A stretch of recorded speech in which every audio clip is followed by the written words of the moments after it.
समाजात कसं राहायचं, कसं वागायचं हे व्यक्ती कुटुंबात शिकतो.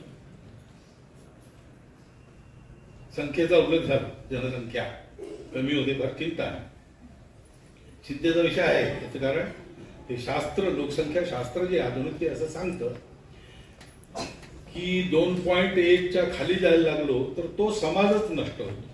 पृथ्वीच्या पाठीवर तो राहत नाही. कोणी त्याला मारेल असं नाही, तो काही नसलं संकट तरी तो समाज नष्ट होतो, पुढे चालत नाही. अनेक भाषा अशा नष्ट झाल्या, अनेक समाज असे नष्ट झाले.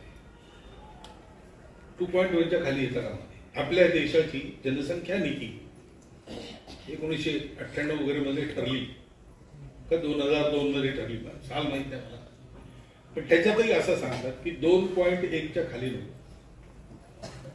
2.1 म्हणजे 0.1 तर माणूस जन्मत नाही ना कधी, 2 पेक्षा जास्ती पाहिजे, म्हणजे 3 पाहिजे कमीत कमी, असं शास्त्र सांगतं.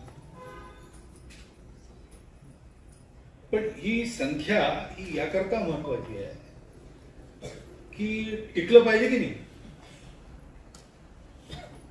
टिकलं पाहिजे असं आपल्याला सगळ्यांना वाटतं, कारण ते आपलं आहे. ते किती चांगलं आहे वाईट आहे हे मूल्यांकन नंतर असतं, ते आपलं आहे. आपण कुटुंबात हेच शिकतो ना.